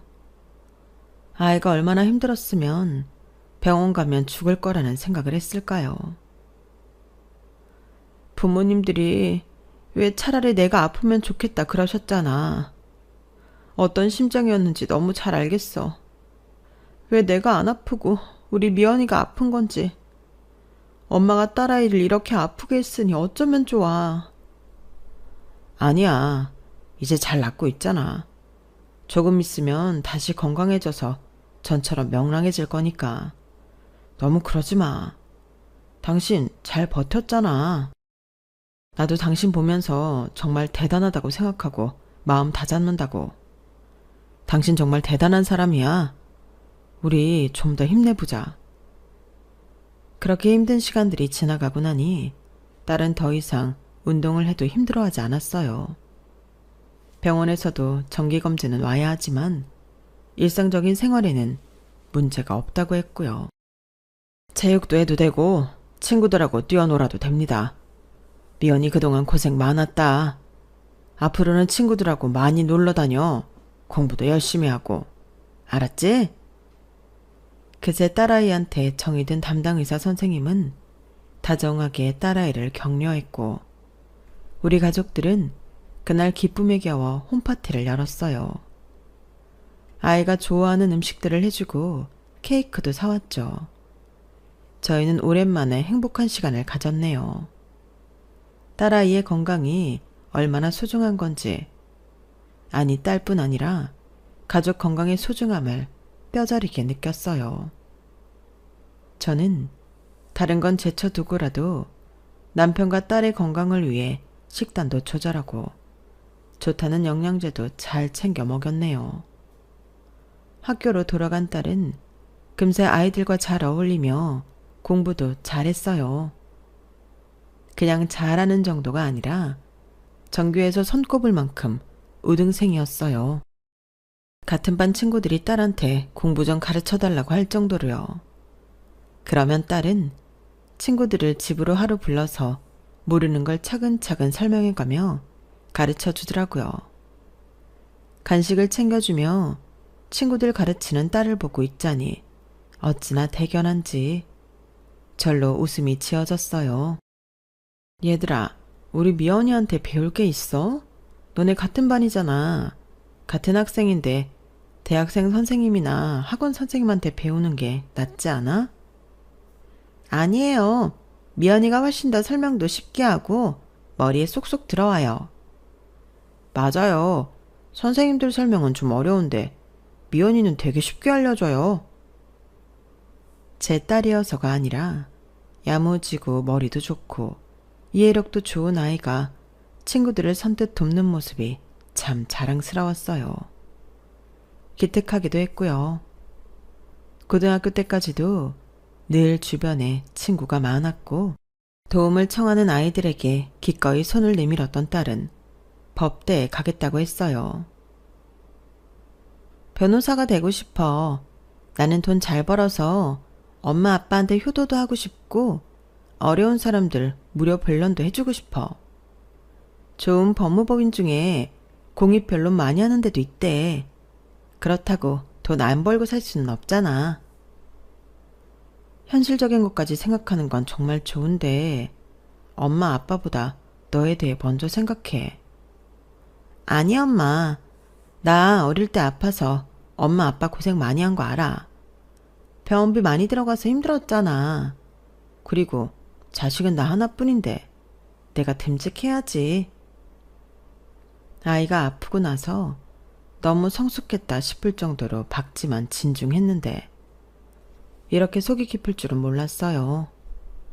저와 남편은 그게 안타까우면서도 예쁘기만 했죠. 딸아이는 무난하게 좋은 대학의 법학과에 들어갔어요.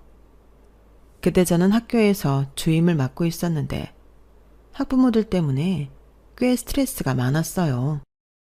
저희 세대가 지금보다 더 학생들 위해 군림하고 교사들 마음대로 했을 것 같은데요. 꼭 그렇지도 않아요. 자기 아이만 특별히 잘 봐달라고 하는 학부모에 다른 애들을 너무 무시해서 문제가 된 학생과 학부모 등 지금이나 그때나 문제는 매 한 가지였어요.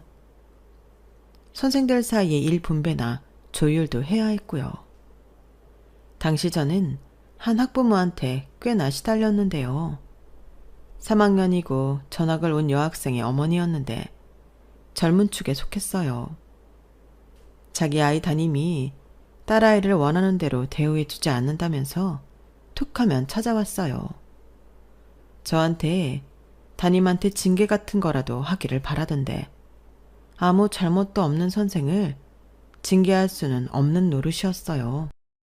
저도 딸 하나 가진 엄마로 그 마음을 이해하려고 최대한 친절하려고 했지만 힘든 건 사실이었네요. 저는 그저 우리 딸 공부하는 거 바라보고 우리 가족 행복한 시간들만 떠올리며 그런 시간들을 버텼어요. 딸은 너무나 기특하게도 대학 졸업 전에 사법고시에 합격하여 연수원에 들어갔어요. 얼마나 감동적이었는지요. 심장병이 생겨 아이 앞날이 어떻게 될지 몰라 가슴 졸이며 지냈던 때가 있었는데 그건 마치 다 꿈이었던 것처럼 딸은 당당하게 연수원에 들어갔어요. 저와 남편은 정말 감회가 남달랐네요. 엄마 아빠 앞으로는 내가 용돈도 많이 드리고 편하게 살 수 있게 해드릴게요. 조금만 더 기다려. 아유, 그런 말 마라. 너 먼저 쓸 거 쓰고 우리는 나중에 챙겨도 돼. 아니야. 나는 정말 엄마 아빠한테 잘하고 싶어. 그러니까 그런 말 하지 마. 나 섭섭하다고. 알았다, 알았어. 우리 딸 정말 장하고 고마워. 건강하게만 있어줘도 감사한데 이렇게 네 인생 열심히 살아주니 어찌나 감사한지 모르겠다. 네가 사법시험 붙고 변호사가 될 거라서가 아니야. 네 인생 주어진 대로 잘 살고 있잖아. 그게 너무 좋아 엄마는. 내가 이런 걸 누구한테 배웠겠어. 다 엄마 아빠 보고 배운 거지. 엄마 아빠가 인생을 대하는 태도를 보면서 깨달은 게 많아. 힘든 사람 절대 모르는 척하지 않고 주어진 일도 성실하게 했잖아. 늘 긍정적으로 생각했고 나는 내 병도 그래서 나았다고 생각해. 정말 너무 철든 소리를 하는데 남편도 저도 목이 메었어요. 저희를 이렇게 감동시키는 자식이라니 진짜 고생한 보람이 있었어요. 딸은 연수를 잘 마치고 좋은 법무법인에 들어가서 새내기 변호사 생활을 시작하게 되었어요. 어찌나 일을 열심히 하는지 차 타고 집에 왔다 갔다 하는 시간도 아껴야 할 것 같아서 저희가 회사 근처에 작은 오피스텔을 얻어주었네요. 딸은 어떤 사건을 맡든 선배 변호사가 무슨 일을 시키든 성심성의껏 열심히 했어요. 밤을 새는 것도 마다하지 않았죠. 저는 딸이 몸을 상하면서 일하는 걸 바라지 않아 걱정을 많이 했어요. 하지만 딸은 걱정하지 말라며 저를 안심시키더군요. 엄마, 우리 다 이 정도는 밤새면서 일해. 그리고 쉴 때는 또 확실히 잘 쉰다고. 나 건강 위해서 많이 노력해. 밥도 자극적이고 조미료 많이 들어간 거 안 먹으려고 하고, 야채도 많이 먹고, 현미밥도 일부러 찾아서 먹어. 운동도 꾸준히 하고. 그러니까 내 걱정하지 마. 나는 엄마 아빠가 나이 들어서 운동 잘 안 하시는 것 같아 걱정이야. 운동 좀 해. 아빠 보고도 하라고 하고. 딸아이 잔소리에 저는 운동을 시작했지만 남편은 아침에 동네 휙 돌고 공원 산책하고는 운동 끝났다며 다른 거 하기를 귀찮아했어요. 어쨌든 그래도 둘 다 건강검진 문제 없었으니 크게 신경을 안 썼네요. 딸은 법무법인에서도 점점 인정받기 시작해서 2년이 되고 3년이 되면서 더 중요한 사건들을 맡기 시작했어요. 그러면서도 공익 변호도 계속했고요. 그것만큼은 누구보다 열심히 하는 딸이었어요. 시간이 지나 남편이 정년퇴직을 하고 몇 년 후 저도 정년퇴직을 했어요. 딸은 일한다고 바빠서 결혼을 안 하다가 저희가 정년퇴직하고 얼마 안 돼서 좋은 사람을 만나 결혼하게 됐죠. 그러고 났더니 정말 할 일을 다 한 것 같더라고요. 남편도 인생의 숙제를 다 마친 기분이라고 했어요. 이제 우리 여행이나 다니면서 인생 즐기자고. 당신도 고생 많았어. 지금도 미안이 때문에 가슴 졸이는 거 아는데 이제 안 그래도 될 것 같아. 옆에 떡하니 김서방도 있잖아. 그래요, 맞아. 당신 말대로 이제는 한시름 났어요. 당신 수고 많았어요. 당신도 수고했어. 이제 우리 둘만의 시간을 가져보자고. 하지만 남편의 뜻대로 되지는 않았네요. 인생이란 게 언제 어디서 무슨 일이 터질지 모르잖아요.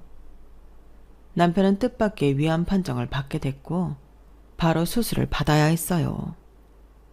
딸과 사이는 요즘 암 생존율도 높고 수술 후 경과도 좋으니 걱정하지 말라며 저희를 많이 위로해줬네요. 둘 다 그 바쁜 와중에도 병원에 와서 모든 수속을 다 해주고 지들이 의사 만나서 설명 다 들었고요.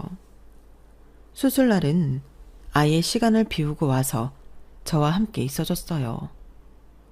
다행히 남편은 수술을 잘 마쳤고 회복도 잘 되었어요. 태어난 남편이 어느 날 이러더군요. 여보, 우리 시골 가서 살까? 내 친구 한 놈은 저기 강원도 간다고 하더라고. 지금 열심히 준비 중이야. 나 이렇게 아프고 났더니 당신도 어디 아프지 않을까 걱정되고. 공기 좋은 데에서 흙 밟고 풀냄새 맡으며 사는 게 좋다잖아. 금방 딴 야채 먹고. 우리 그러자, 어? 그럼 우리도 강원도로 갈까? 어디가 좋아? 나는 따뜻한 데가 더 좋은 것 같은데. 저희 부부는 한 보름 정도 논의를 더한 후에 따뜻한 지방으로 가기로 결정을 하고 딸 부부한테도 이야기를 했어요. 딸 부부는 잘 생각했다며 공기 좋은 데에 가서 한가롭게 살라고 했어요. 무슨 일 있으면 꼭 전화해. 나랑 오빠가 바로 갈 거니까. 알았지? 거기 병원 가는 건 어때? 아우, 차 타고 1시간쯤 가면 바로 대도시야. 대학병원 있고 걱정하지 마. 알았어. 그래도 무슨 일 있으면 우리 꼭 불러. 딸은 그렇게 신신당부하고 우리를 내려보냈어요. 저희 부부가 내려가기 전 이미 사위가 우리가 살 집과 땅을 싹 둘러보고 리모델링을 다 해줬고 이삿짐 센터까지 불러줘서 저와 남편은 몸만 편하게 내려갈 수 있었죠. 이삿짐 센터 직원들과 열심히 짐을 나르고 정리를 좀 한 다음에 다 함께 가까운 데에 있는 식당에 가서 밥을 먹고 왔더니 저랑 비슷한 나이의 여자가 대문 밖에서 저희 집을 기웃거리는 게 보였어요. 저는 얼른 가서 인사를 했어요. 안녕하세요. 동네 분이세요? 저희 여기 이사 왔어요. 앞으로 잘 부탁드려요. 그러게, 얼마 전까지 공사한다고 이 주변 아주 복잡하게 만들고 보통 불편을 끼친 게 아닌데 살 사람들은 보이지도 않아서 뭐 하는 사람들인가 궁금했네요. 내가 여기 부녀회장인데 그간 불편하게 한 것도 있고 마을 사람들한테 미리 양해도 안 구했잖아요. 저희 불편한 값으로 오늘 30만 원만 받읍시다. 보자마자 이런 말을 하는 부녀회장이라뇨. 저와 남편은 황당해서 서로를 쳐다보았어요.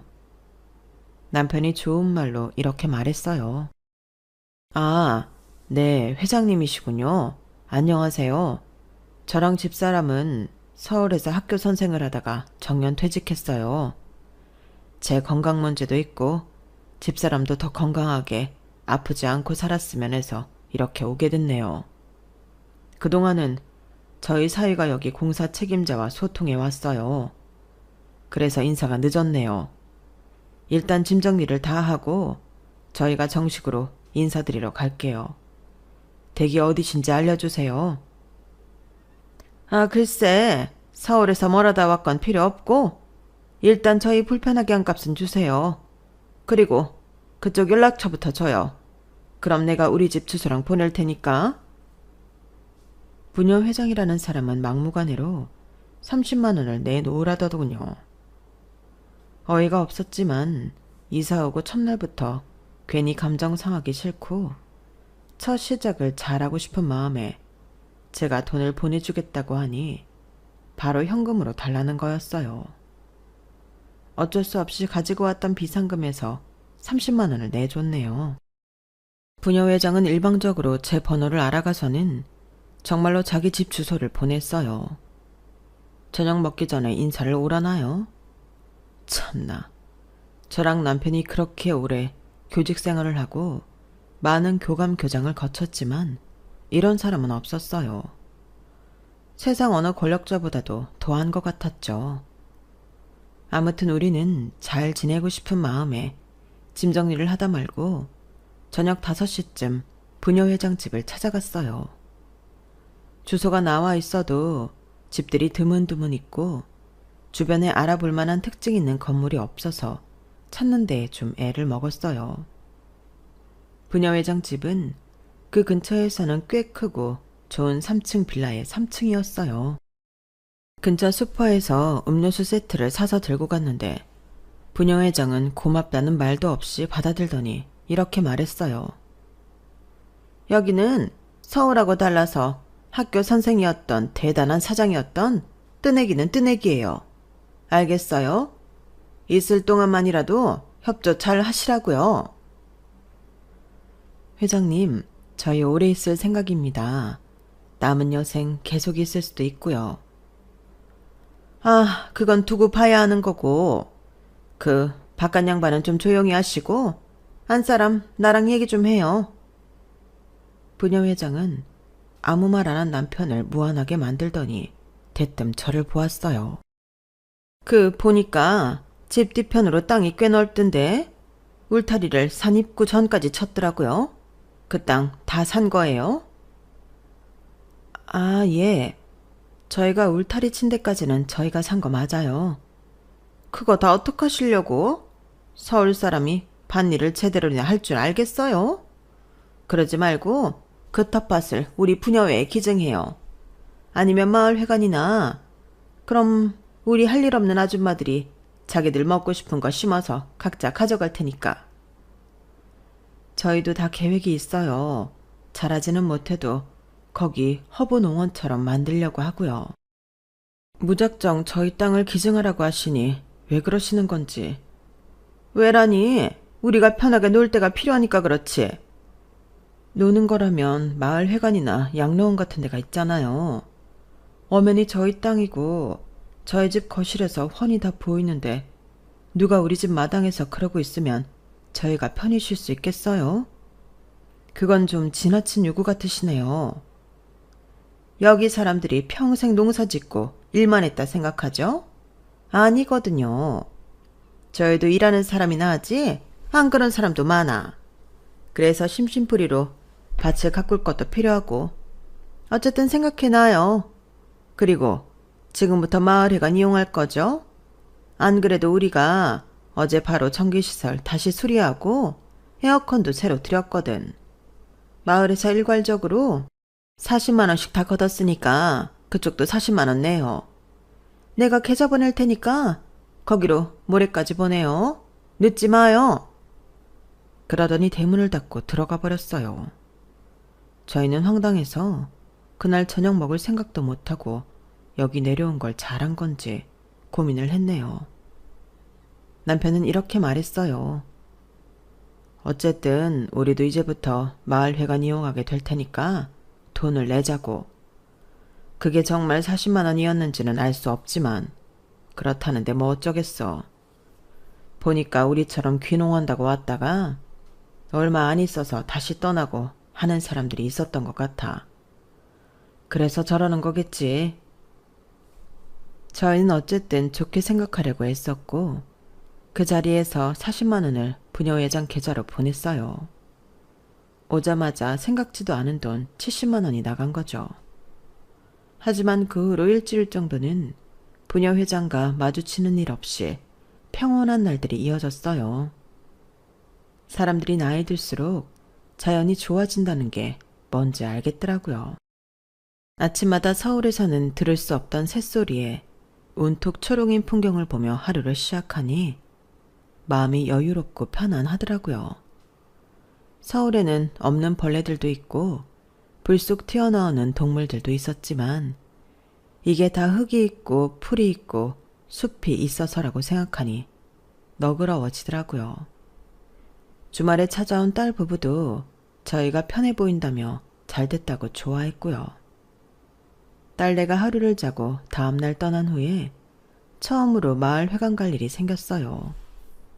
경로잔치 회의를 한다고 문자가 왔더라고요. 그런데 저희가 마을 회관 마당에 들어서자마자 한 남자가 저희를 가로막았어요. 새로 이사 오신 분들이죠? 차 있어요? 아, 예. 있는데 오늘은 안 가져왔어요. 남편이 말하자 그 남자는 손부터 내밀었어요. 여기 한 달 주차장 이용 20만 원. 그것부터 내시고 누나가 그러는데 그 댁 뒷마당 텃밭 안 내줄 거면 오늘 회의 못 들어온다고 했어요. 저는 더 이상 참을 수 없어 좀 날카롭게 말했어요. 아니, 차 사용을 할지 안 할지도 모르는데 무작정 주차장 이용료부터 내라뇨. 그건 그렇다 쳐요. 우리 텃밭을 안 내놓으면 못 들어간다뇨. 그쪽이 부녀회장 동생이면 동생이었지. 무슨 권한으로 이러세요? 내가 이장이에요. 그리고 우리 누나 말 안 들으면 여기 참석할 생각도 하지 말아요. 이런 말도 안 되는 횡포에 남편도 화가 났고 저희는 회의고 뭐고 그냥 집으로 돌아왔어요. 다음날 제가 장을 보러 시내 가까운 마트를 가느라 차를 몰고 나갔는데 마트 주차장에 있던 이장이 또 다짜고짜 20만 원을 내고 텃밭 어떻게 할 거냐고 하는 거였어요. 그때 인상 좋고 등치 좀 있으신 제 또래 여성분이 오더니 이장한테 이러더라고요. 충식이 너 뭐하냐?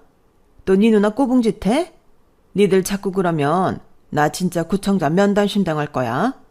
니들 신고한다고. 할 수 있으면 해보쇼. 어차피 우리는 아니라고 하면 그만이지. 이장은 툴툴거리며 자리를 떴고 그 여자분이 저한테 다가왔어요. 새로 수리한 집 이사 오신 분이죠.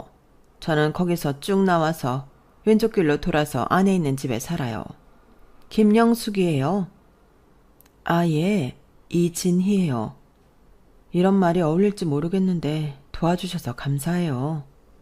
아우, 별 말씀을요. 여기가 작은 동네다 보니 저것들이 몇 년 전부터 부녀회장, 이장 완장차고서 아주 보통 행패가 아니에요. 저 둘 때문에 얼마 못 있다 나간 외지인도 있고요. 아휴, 저것들 못된 걸 좀 알아야 되는데 이상하게 구청이고 파출소고 저 인간들을 싸고 두는 것 같더란 말이죠. 아무튼 우리 다 이상한 사람들 아니에요. 오해는 마세요. 저희도 이렇게 사정 알아봐 주시는 분들이 있어 다행이에요. 감사해요. 여기 사람들 다 좋아요. 걱정 마시고 어울리세요. 못하면 점심 먹으러 저희 집 오세요. 다른 분들도 소개시켜 드릴게요. 저희 부부는 그날 점심을 그 여자분 댁에서 먹으며 다른 마을 사람들도 만나고 좋은 시간을 보냈어요. 하지만 부녀 회장과 그 동생 이장이라는 사람은 어떻게 좀 해야겠다는 생각이 들더군요. 그리고 며칠 잠잠했어요. 그새 저희는 다른 마을 사람들과 인사하고 안면 트면서 조금씩 가까워졌어요. 다른 집 밭일 도우러 가서 음식도 같이 만들고 밭일도 배우고요. 한 번은 시선이 느껴져서 돌아보니 마을 사람들과 어울려 웃고 있는 저희를 노려보는 부녀회장이 서 있었어요.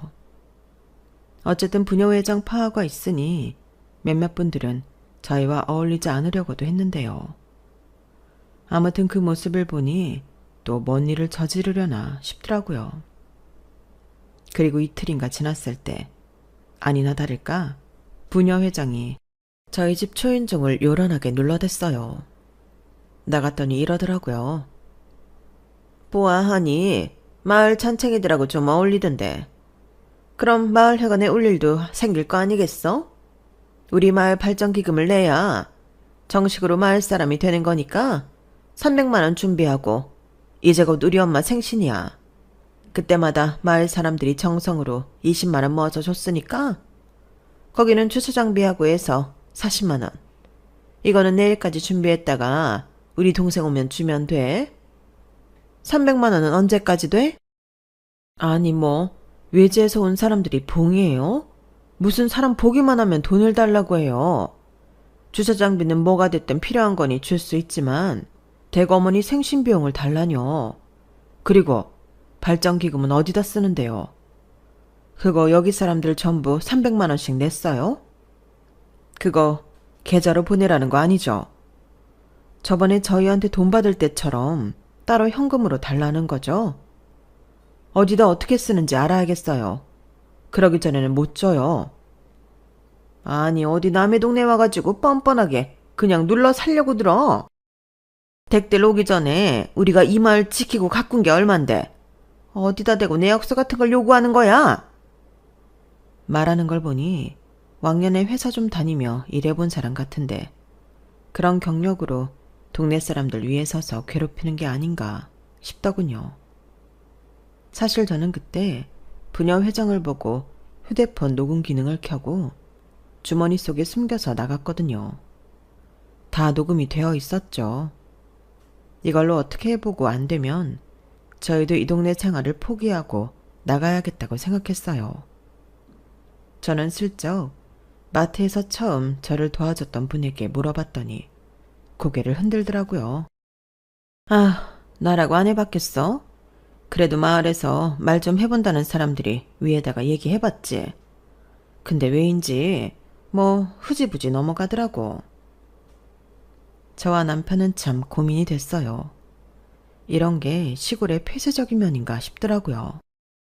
어쨌든 공공기관에서는 작은 마을에서 일어나는 일까지는 관여하고 싶지 않은 것 같더라고요. 그렇게 며칠 저희 부부가 생각 중인데 누가 저희 차 앞 유리에 잔뜩 흙을 뿌려놓았더군요. 너무 화가 나서 블랙박스를 봤더니 그 부녀회장 동생이라는 이장이더라고요. 저와 남편은 바로 두 사람을 찾아가서 따졌어요. 그랬더니 밑도 끝도 없이 발뺌이었어요. 우리가 했다는 증거가 어디 있어? 증거 여기 다 있어요. 요새 블랙박스로 다 찍히는 거 몰라요? 제 말에 부녀회장은 움찔하는 것 같더니 뻔뻔하게 이러더라고요. 그러니까 왜 우리 엄마 생일 비용하고 300만 원 안 내나? 이 동네 사람들 다 주는 걸 굴러온돌들이 왜 물을 흐리고 안 주느냐고. 아예 앞까지 쓰면서 앞으로 여기서 편히 못 산다며 으름장을 놓는데 저와 남편은 말이 통하지도 않고 피곤하기도 해서 집으로 돌아왔어요. 이거는 힐링이 아니라 없던 병까지 생길 지경이라서 진짜 다 놓고 가버릴 생각을 했는데 그날 밤에 딸아이한테서 전화가 왔어요. 저나 남편 목소리가 안 좋은 걸 눈치챈 딸은 무슨 일이냐며 꼬치꼬치 물었고 결국은 제가 지금까지 있었던 일을 다 말했어요. 그러자 딸이 속상해하며 이러더라고요. 처음에 그런 일 생겼을 때 말하지. 왜 여태 가만히 있었어. 너 바쁜데 신경 쓰게 하고 싶지 않았어. 여기서 사는 건 우리잖아. 우리가 감당해야지. 지금 그 사람들 하는 거 보니까 그런 문제가 아닌 것 같아. 알았어. 나랑 오빠가 갈 테니까 조금만 기다려. 아, 혹시 그 사람들 말하는 거 녹음이나 녹화한 거 있어? 안 그래도 내가 저번에 집에 찾아온 거랑 오늘 말한 건 녹음했고 우리 차에 흙 뿌리는 건 블랙박스 영상 있어. 딸은 알겠다고 하고 끊었고 이틀 후에 저희를 찾아왔어요. 사위도 같이요. 그리고는 바로 부녀회장을 찾았는데요. 보니까 사람들하고 마을회관에 모여 있더라고요. 그래도 마을에서 하는 일은 꼭 마을회관에서 하는 사람인데 여름맞이 일손 돕기 뭘 한다고 회관에 있더라고요. 일단 딸과 사위가 정중하게 부녀회장과 이장을 밖으로 불러냈어요. 부녀회장은 안이 꼽다는 듯 저희를 보며 나왔어요. 먼저 사위가 이렇게 말했어요. 부녀회장님 맞으시죠? 저희 장인장모님 여기 처음 왔을 때부터 이런저런 명목으로 돈을 요구하셨다고 하는데 무슨 주차비가 20만 원입니까? 이런 조그만 마을에서 차를 몇 번이나 끌고 다닌다고요. 그리고 어머님 생신비용, 발전기금 이런 거 왜 계좌로 안 받고 현금으로 걷어요? 그리고 발전기금이라는 걸 부녀회장이 그렇게 막무가내로 요구해도 되는 건가요? 외지인은 빠져. 이건 우리끼리 해결할 문제고 여기서 살 사람들이 마을 발전 위에 못 돕겠다면 나가야 되는 거 아니겠어? 우리도 우리랑 같이 서로 돕고 살 사람들하고 있어야지. 그럴 마음 없으면 소용없어. 그게 부녀회장 권한입니까? 아닌 것 같은데요. 공공기관에서 내려온 문서라도 있어요. 이거 횡령 착복 맞는 것 같은데요. 내역서랑 관련 조항 보여줄 수 없으면 제가 직접 여기 관할 경찰서에 가서 말하는 수밖에 없네요. 그러자 부녀회장은 깔깔 웃으며 이렇게 말했어요. 아이고, 어디 해봐. 그게 통하나. 내가 그 바닥 공공기관에서 30년을 일한 사람이야. 알만한 인맥은 다 안다고? 아, 그래서 여태 무사하셨나 봐요. 그런데 어쩌죠? 지금 거기 경찰서장 말이에요. 제 선배님 직속 부하 같은데요. 뭐라고? 댁이 뭔데? 허풍을 치는 거면 내가 가만 안 둬? 허풍 아니고요. 제가 경찰대학 행정과 교수인데 저희 선배님이 지금 이 도경찰청 높으신 분이에요. 그 경찰서장님은 당연히 밑에 사람이죠. 제가 가서 말씀 좀 드려야겠습니다. 안 그래도 부녀회장님이 저희 장모님한테 했던 말들 녹음 파일도 있고 동생이신 이장님이 장인어른 차에 흙 뿌리는 영상도 있으니까요. 이번에는 저희 딸이 나섰어요. 이거 법적 문제 저도 검토해 볼 거예요. 아, 제 소개가 늦었네요. 저는 이런 사람이에요. 라며 제 딸이 법무법인 변호사 명함을 주자 부녀회장은 얼굴이 하얘져서 어쩔 줄 모르더라고요. 제 친구가 방송 기자인데 이런 소스 주면 참 좋아하겠죠? 이거 공론화 시켜볼 생각이에요. 제 딸이 이렇게 말하자 부녀회장은 마른 침까지 삼키며 제 딸 손을 잡더라고요.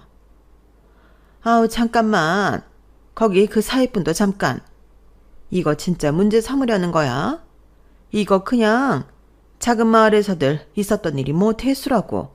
누가 신경 쓰겠어? 그러자 사위가 또박또박 말했어요. 안 그래도 요즘 귀촌하는 사람들 많은데 이런 걸 왜 신경 안 쓰겠어요? 아픈 노인들이 귀농해서 요양하며 살겠다는데 오히려 스트레스 받으며 병 생길 상황이잖아요.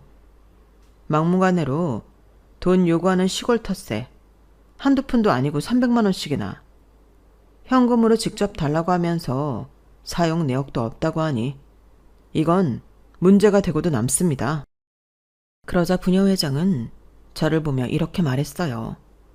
아, 이거 내가 없던 일로 해줄 테니까 어떻게 자식들 좀 말려봐. 어? 제가 왜요? 저희한테 얼마나 함부로 했어요. 텃밭 내놓으라고. 안 그러면 알아서 하라는 식으로 처음부터 그랬잖아요. 저는 더는 못 참아요. 이거 우리 사위의 힘을 빌려서라도 제가 제보할 수 있는데 다 제보할 거예요. 그러자 부녀회장은 싹싹 빌기 시작했어요. 내가 잘못했어. 다 없던 일로 할 테니까 이거 좀 그냥 넘어가줘. 같이 얼굴 보면서 살아야 되는데 이런 일 만들어서 서로 뭐가 좋겠어? 그러자 딸이 따끔하게 말했어요. 그쪽에서 먼저 얼굴 보기 불편하게 그런 말도 안 되는 일들만 벌였어요. 그래서 여기서 얼마 못 견디고 나간 사람들도 있다던데요. 그런 식으로 생각하면 어떤 사람들이 귀촌을 해서 살겠어요? 각오하고 계세요. 그제야 부녀회장은 갑자기 존댓말을 하며 아예 무릎을 꿇었어요. 아우, 제가 잘못했어요. 내가 주민센터에서 일 좀 해서 그냥 다 관행이려니 하고 그랬어요. 주민센터에서 일한 사람이 이런 걸 관행이라고 생각하다니 더 심각하네요. 바로 경찰서장을 만나러 가야겠어요. 사위가 따끔하게 말하자 부녀회장은 급하게 자기 동생을 불러 같이 무릎을 꿇게 하고 싹싹 빌었어요. 제발 자기들 신고하지 말아달라고요. 하지만 이래 두르면 또 무슨 일을 저지를지 모르잖아요. 결국 사위와 딸이 정식으로 경찰서에 신고를 했고 결과적으로 부녀회장과 이장은 자리에서 물러나고 벌금도 물게 되었어요. 이런 식으로 당한 사람들이 꽤 있었다더라고요. 결국 파출소 내와 공공기관에서 부녀회장 집안 편의를 봐준 사람들까지 징계를 받게 되었네요. 그리고 새로운 부녀회장은 저희를 제일 먼저 도와준 분이 되었어요. 이장도 다른 분이 되었고요. 그러고 나니 진짜 마을 공기가 달라지더라고요. 참 신기하죠. 그제야 순진했던 마을분들은 부녀회장과 이장한테 돛 뜯긴 이야기를 하나둘씩 하더라고요. 뜯기는 줄도 모르고 달라고 하니 줬던 거였죠. 아무튼 그 사람들은 기가 죽어서 찍소리도 못하고 지냈고 마을 사람들과도 잘 어울리지 못하고 있네요. 저희는 평온한 일상을 되찾고 원했던 생활을 할 수 있게 되었어요. 어릴 적 저와 남편 없이는 걷지도 못할 때도 있었던 제 딸이 이렇게 저희 든든한 힘이 되어주니 참 감사한 일이죠. 아무튼 저희는 지금 잘 지내고 있어요. 딸하고 사위도 한 달에 2-3번은 꼭 찾아오고요. 저희와 함께 여행도 다니고요. 혹시라도 귀촌을 생각하고 계신 분이 있다면 저희 이야기를 잘 참고하시길 바랄게요. 무조건 맞춰주는 게 능사는 아닌 것 같네요. 그럼 제 이야기는 여기서 마치도록 할게요. 들어주셔서 다들 고마워요. 행복하세요. 여러분, 사연 댓글에 응원과 현명한 조언 부탁드려요. 좋아요와 구독은 저에게 큰 힘이 됩니다. 오늘도 좋은 일 가득하세요.